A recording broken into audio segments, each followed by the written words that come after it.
ever gone to a Mass, heard a sermon on a particular Bible passage, and then sat with a friend from a Protestant denomination later in the day and discover that they heard a sermon on the same passage as well?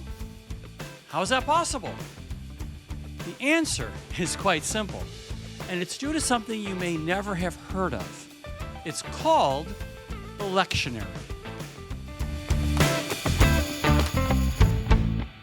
Welcome to episode 56 of All Roads Lead to Rome, the podcast for anyone who wants to know more about the truth of what it means to be Catholic.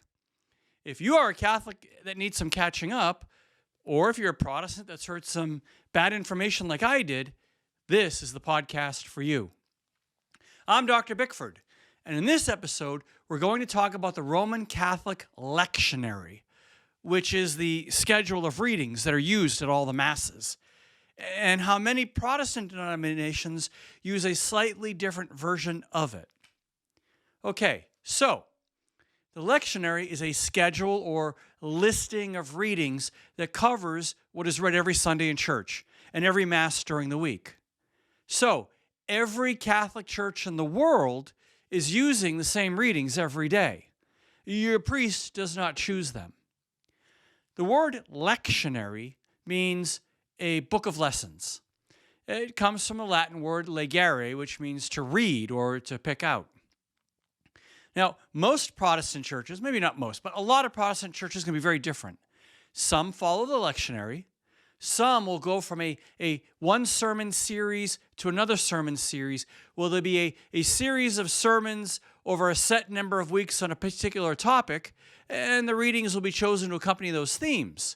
And then when that series is done, you pick a different topic and do so many Sundays on that, and then pick readings to go along with that theme. I did that over a number of years, and to be honest, there are times I felt like I was just looking for a passage to back my argument on a subject. There was something almost intellectually dishonest about it, but it's very common. In some churches, a pastor just chooses different readings every week based on something he wants to cover. The church I grew up in did this, and my pastor loved the parable of the Good Samaritan, and we would hear a couple of sermons on that parable a year because it's something he liked to talk about. Other churches will do a series of sermons on a book. So they'll pick a book of the Bible and spend however many weeks it takes to go through that whole book, and then pick another book of the Bible and over so many weeks go through that as well. So there are different ways Protestants will approach how they used readings on a Sunday. So, as you can tell, the lectionary is a discipline. You may get passages you don't like. You may get ones that are very hard to preach on. And you're required to, so it makes you required to follow a discipline that goes through all kinds of stories, all kinds of styles of writing in the Bible. And the Bible is a big book, and to cover it is a complicated undertaking. So you may be surprised to hear all that goes in to actually making the lectionary work. So let's see how it works. The lectionary the church uses today was developed in 1969 after the Second Vatican Council. If you don't remember what a church council is, go back to episode 29. This was the most recent of the great ecumenical councils. The 1969 lectionary replaced an existing lectionary that had a one-year cycle of readings and replaced it with our current one, which has a 3-year cycle of readings. And the current lectionary also has a 2-year cycle for weekday readings for the daily Mass. So the older lectionary covered a very limited number of readings. There were 52 Sundays, so every year those 52 passages would get repeated. The current lectionary covers readings over 3 years. That's 156 Sundays. You get a lot more of the Bible read in church in that amount of time per reading cycle. Now, the lectionary starts its year with the first Sunday of Advent. It doesn't start with the beginning of the calendar year. It starts with the first Sunday of Advent.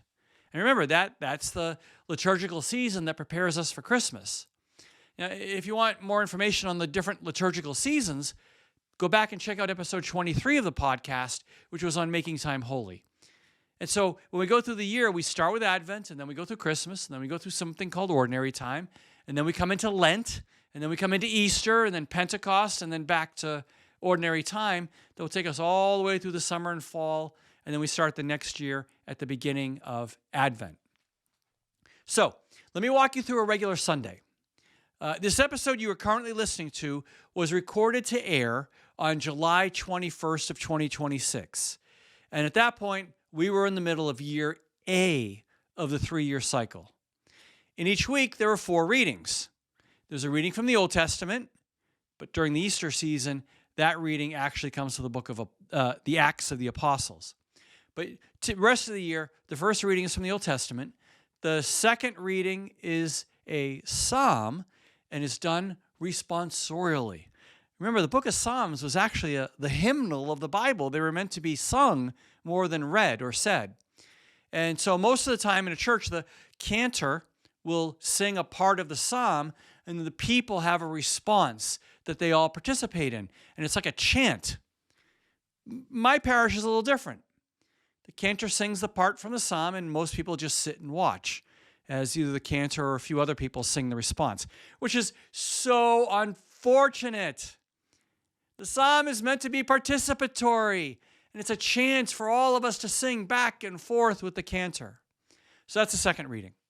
The third reading is from one of the epistles or letters of the New Testament. Then there's a part we sing called the Gospel Acclamation. The whole year except during Lent, it ends with the word Alleluia. Sometimes there's actually a longer sequence, but for most of the year we sing the acclamation, and then we have the gospel reading, and everybody is standing to listen to the gospel reading out of respect for the words of Christ. If that was it, we'd be fine. But there's more layers to this. It's a 3-year cycle, year A, year B, year C. Year A, the gospel readings focus on the Gospel of Matthew. Year B focuses on the Gospel of Mark, and year C focuses on the Gospel of Luke. Well, what about John? The Gospel of John is heavily focused on during the seasons of Advent, Lent, and Easter in all 3 years of the lectionary cycle. All right, so, for example, this coming Sunday is the 17th Sunday of Ordinary Time, again for July 2026. So, we're in year A. The Old Testament reading is 1 Kings chapter 3. Next week, it'll be from Jeremiah 28. This Sunday, the psalm is a section of Psalm 119, which, interestingly, is the longest psalm in the Bible. So, next Sunday, we have another part of the same psalm. The New Testament reading is from Romans 8. Next week, it'll be also from Romans 8, but the next little part of it. This Sunday's gospel reading is Matthew 13. Next week, it comes from Matthew 14. There's a beautiful continuity to this. And just like for regular Sundays, the readings for special seasons are also carefully mapped out. For example, in the season of Lent, the second Sunday is always about the transfiguration of Jesus, when he goes up on the mountain and meets with Moses and Elijah before going to Jerusalem for the crucifixion. The transfiguration is such an important moment. It's actually one of the mysteries you contemplate in the Rosary on Thursdays when the focus is on the luminous mysteries. The transfiguration is one of those. And so that Sunday, that second Sunday, it's always read all 3 years. In the first week of Advent, the reading changes in each of the 3 years, but the theme is always on the second coming of Christ and the need for us to have vigilance. The second Sunday in Advent is always about John the Baptist and is preparing the way for the coming of Jesus. There's a lot more detail, but for the purposes of this episode of the podcast, I think it's better just to focus on the fact that there is detail rather than go through all the details and us getting lost in the weeds. My goal is for you to just see that none of the readings on any of the 3 years is ever something that is random. There are other things that happen too. If you pray the Liturgy of the Hours, morning prayer always includes the Canticle to Zechariah, and evening prayer always includes the Canticle to Mary. And then just before and after you read the canticle or sing the canticle, there's an antiphon. It comes from a Greek word meaning sounding in answer, because it functions as a call and response. Anyway, the antiphon changes every day. But for Sunday, evening prayer 1, done Saturday night, the antiphon comes from the gospel reading of that Sunday for year A. The morning prayer antiphon comes from the gospel reading for year B. And you'll never guess where evening prayer 2 gets its antiphon from. Yes, year C. I actually discovered that years ago almost by accident. I absolutely love it.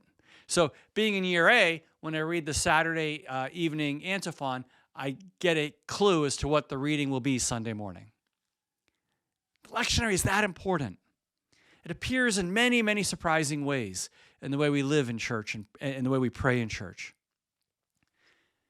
So, that's the Sunday lectionary. There's a separate lectionary for readings used at daily masses. And this is because there isn't a good way to tie the daily readings to Sunday readings and maintain continuity for people who only attend Mass weekly. So the cycle of readings for daily Masses has a 2-year schedule. Year 1 is always on odd number years, like 2025, 2027, 2029. And then year 2 is always for even years, 2026, 2028, 2030, and so on. However, the gospel is actually just a 1-year cycle. So the gospel is the same in year 1 and year 2. I mean, after all, the 4 gospels are shorter than the rest of the Bible. And what it does is it gives you a sequential reading of Matthew, Mark, Luke, and John during ordinary time. And then the focus shifts to the Gospel of John in Advent, Christmas, Lent, and Easter. The other reading, the first reading at daily Mass, works its way through the Old Testament books during ordinary time, but during the 50 days of Easter, it switches to the New Testament, and we have a continuous reading of the book of Acts. So even if you're going to daily Mass, there's a rhythm to the readings that you're getting if you go every day. But, again, it's a lot of detail. And there's more, but for this episode, we don't need to go into it. What I'm hoping to do in this very short episode is to help you appreciate that there is an elegant setup to how the readings are organized. Is this something that's new to you? If so, this is one of the reasons why this podcast is so helpful for you. And if you like the podcast and want to become a real, true roadie here, visit our website, allroadsleadtorome.net, to get the full roadmap. You can sign up for our free weekly newsletter, connect with us on social media, reach out to me to speak at your church. And if you want to be one of the people that keeps this podcast going, then please consider becoming one of our patrons. Patrons get access to extra resources and to me. As I mentioned in the beginning, there's a Protestant lectionary, and they call it the Revised Common Lectionary. And this came out in 1992. It's pretty much based on the Catholic Lectionary, but it made a few changes. It dropped readings from the 7 books and sections from other books of the Bible that Protestants do not acknowledge. Books like Tobit, Judith, Wisdom, the 2 books of Maccabees, and so on. In ordinary time, the Catholic Lectionary pairs the Old Testament reading closer to the Gospel. The Protestant Lectionary allows this, but it also has an alternative Old Testament reading that walks through the Old Testament books more consecutively, one after the other. And you may find the Protestant lectionary used in Episcopal, Methodist, Presbyterian churches, and so on. So if you come from that sort of a background, you may be familiar with this. Evangelical churches, as I said earlier, are more likely to do a series of sermons on a topic, and then when that series is over, go to a different series, and they'll pair readings that work with the series. Okay, so here's the big question.